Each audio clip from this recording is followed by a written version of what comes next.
Hello everyone, Jaspreet here. Welcome to my channel. आज की जो हमारी वीडियो है वो है एक्सेल से रिलेटेड। एक्सेल में जो फाइल टैब होती है इसको आज हम डिटेल में करेंगे। So let's start.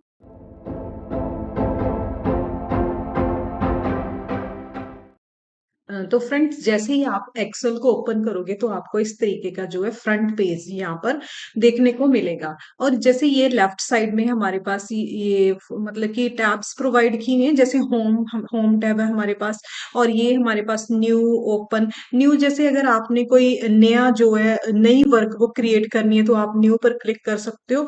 ओपन जैसे अगर आपने ऑलरेडी किसी को क्रिएट किया हुआ है वर्कबुक को, उसको आप ओपन करना चाहते हो तो यहाँ से आप ओपन कर सकते हो। और इसकी शॉर्टकट की हमारे पास न्यू की होती है कंट्रोल N, और ओपन की होती है कंट्रोल O। और देन यहाँ पर हम चलते हैं, यहाँ पर आप चेक कर सकते हो न्यू लिखा हुआ है। उसके बाद है ब्लैंक वर्कबुक। जब भी आपने नई क्रिएट करनी है तो यहाँ पर आप क्लिक करके इस तरीके से जो भी है अपना नया वर्कबुक को क्रिएट कर सकते हो। तो ये आपको इस तरीके से शो होगी वर्कबुक। और यहाँ पर लेफ्ट, मतलब कि लेफ्ट जो हमारा बॉटम कॉर्नर है उसमें आपको ये शीट 1 शो हो रही है। ये शीट 1 है एक वर्कबुक में। अगर आपको और शीट्स चाहिए तो ये आप प्लस पर जैसे आप क्लिक करोगे तो आपको और जो है शीट्स यहाँ पर मिल जाएंगी। और जैसे ये हमारे पास फाइल टैब में हम वापस जाएंगे तो उसी में हम फ्रंट पेज में फिर से पहुंच जाएंगे। और ये हमें और भी काफी सारे टेम्पलेट्स इन्होंने शो किए हुए हैं।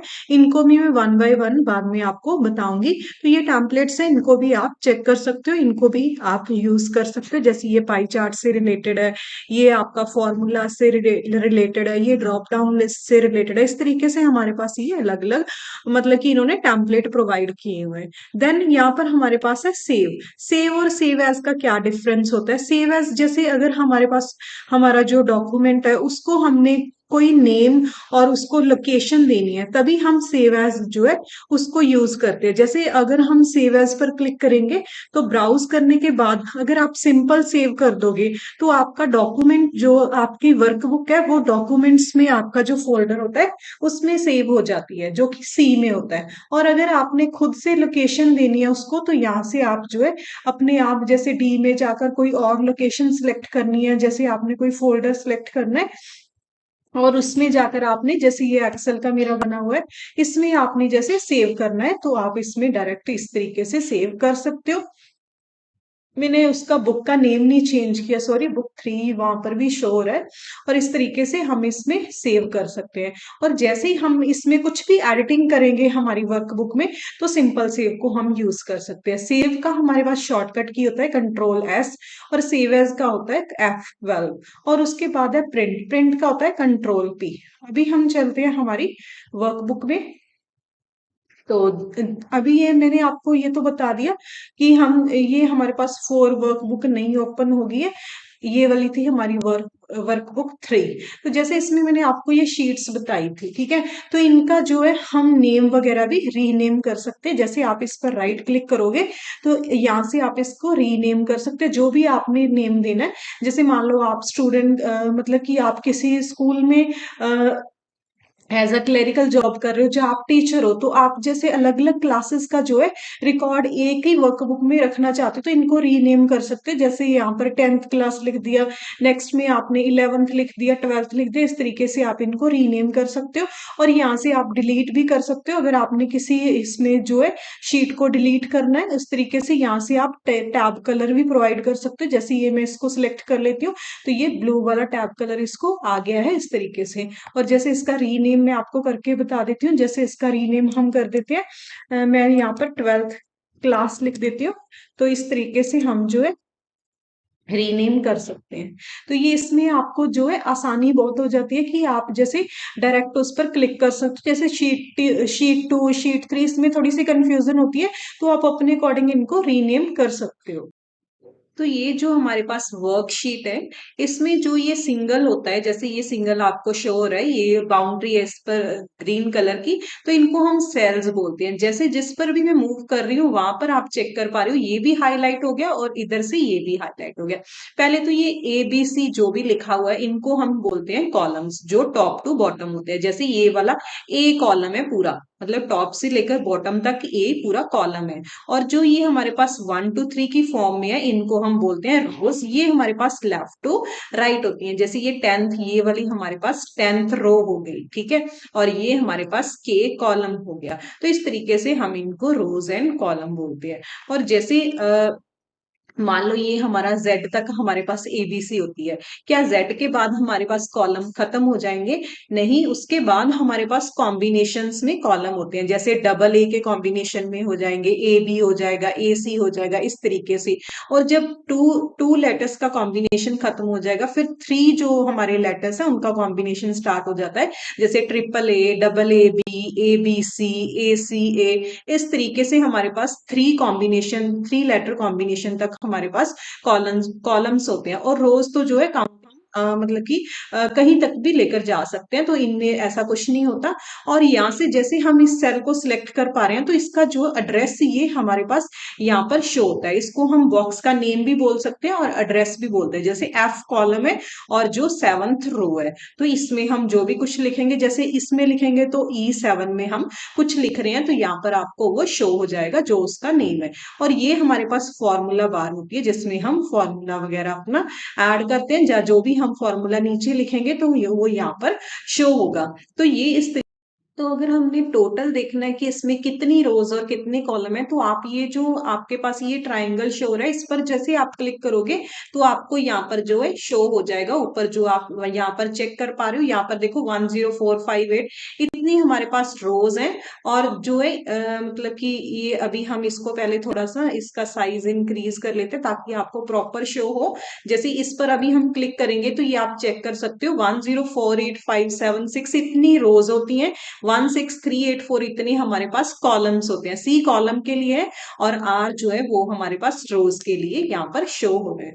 तो यहाँ से आप इसको चेक कर सकते हो। और जैसे आपने इनका साइज वगैरह इंक्रीज करना है, जैसे ये जो हमारे सेल्स है इनका साइज, तो जैसे ही आप इस पर क्लिक करोगे, मतलब पूरी हम आपकी जो वर्क बुक है उसको, सॉरी वर्कशीट को जैसे आप सिलेक्ट कर लोगे, तो यहाँ से आप जो है पहले कॉलम को इस तरीके से विड्थ दे दो जितनी आपने देनी है, और यहाँ से आप जो है रो को दे सकते हो। तो आप चेक कर सकते हो ये मतलब कि सिमेट्रिकली सब में जो है सेम विड्थ और सेम हाइट हो गई है। तो इस तरीके से आप पहले पूरी को सिलेक्ट करके इस तरीके से आप उसको साइज दे सकते हो। अगर आपने देना है तो मैं इसको रिमूव कर देती हूँ फिलहाल। और देन जैसे ही अब हम इसमें कुछ भी लिखेंगे, जैसे मैं लिख देती हूँ, नेम लिख देती हूँ, और उसके बाद जैसे अभी हम लिख देते हैं क्लास, और फिर मैं लिख देती हूँ मार्क्स, ठीक है। जैसे अभी मैंने कुछ भी यहाँ पर लिखा, और इसको अगर हम प्रिंट प्रीव्यू में चेक करेंगे तो हम उसमें क्या देखेंगे, जब भी हम किसी इसका प्रिंट निकलवाना है तो उसमें जो ये कॉलम हमारे पास है और रोज है, ये हमें वहां पर शो नहीं होते, क्योंकि ये प्रिंटिंग एरिया में हमारे पास नहीं आते। और जो ये सेल्स है हमारे पास, ये इस तरीके से शो हो रहा है आपको वर्कबुक में, तो ये सेल्स भी वहां पर शो नहीं होते। मैं आपको अभी चेक करके बताती हूँ कि हम किस तरीके से, जैसे मैं इसमें प्रिंट में गई और प्रिंट प्रीव्यू में ये आप चेक कर सकते हो, ये पूरा इस तरीके से आपको शो होगा। मतलब इसमें आपको क्या करना पड़ेगा, अगर आपने कोई भी इस तरीके से टेबल क्रिएट किया है तो उसको आपको पहले बॉर्डर देना जरूरी है, तभी वो प्रिंट एरिया में आपको एज ए टेबल शो होगा। जैसे अभी मैंने ऑल बॉर्डर इसमें कर दिया है।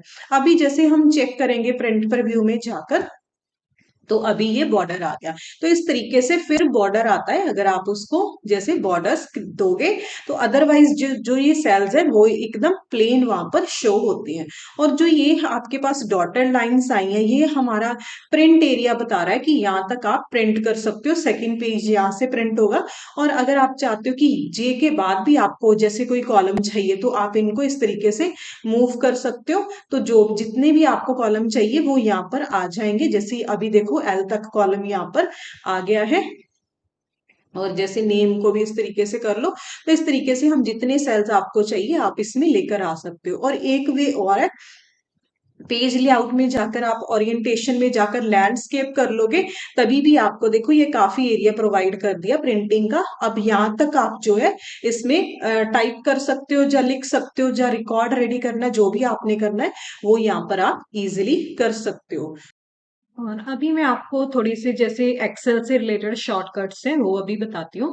जैसे अगर आप यहाँ पर फर्स्ट कॉलम में हो, आप जैसे लास्ट कॉलम को चेक करना चाहते हो, तो उसके लिए आप क्या करोगे, कंट्रोल के साथ जो है डाउन एरो जो है उसको अगर सॉरी कंट्रोल के साथ जो है राइट एरो को प्रेस करोगे तो आप लास्ट में यहाँ पर पहुंच जाओगे। ये हमारा जो है लास्ट हमारा कॉलम है। और जैसे अगर आपने फर्स्ट पर पहुंचना है तो कंट्रोल के साथ जो है लेफ्ट एरो को अगर आप प्रेस करोगे तो आप फ्रंट में पहुंच जाओगे।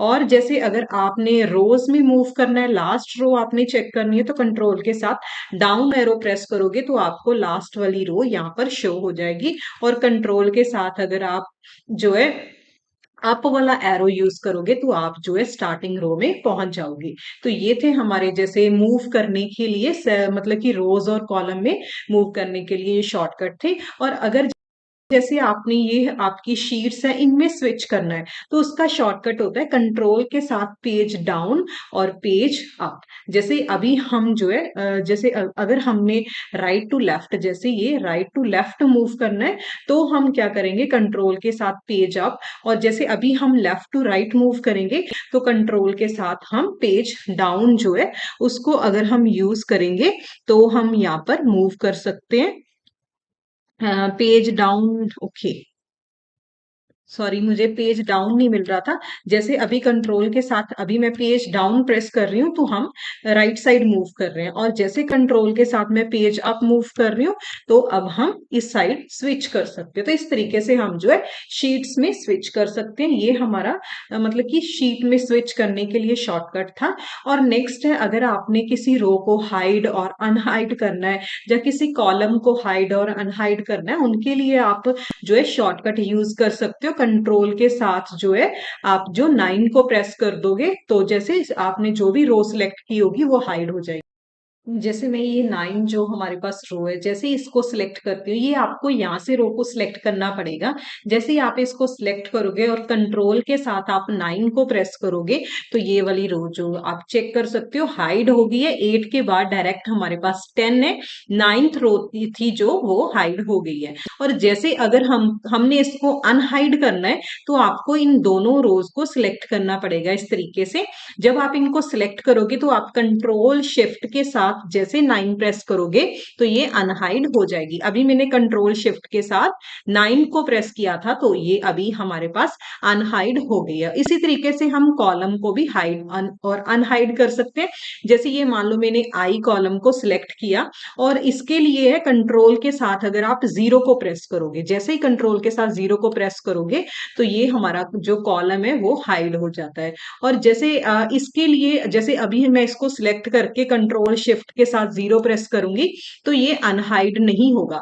मतलब कि जो हमारे पास कॉलम को अनहाइड करने के लिए कोई शॉर्टकट नहीं है। इसके लिए आप क्या करोगे, इनको सिलेक्ट करके राइट क्लिक करके और यहाँ से आप जो है अनहाइड कर दोगे तो ये अभी अनहाइड हो जाएगा। मीन्स आपके लिए ऑप्शन जो है राइट क्लिक करने पर भी आपको मिल जाते हैं। जैसे ये यहाँ पर हाइड और अनहाइड का ऑप्शन है तो आप यहाँ से इनको यूज कर सकते हो। और जैसे शॉर्टकट मैंने अभी आपको बता दिए तो आप इनको भी यूज कर सकते हो।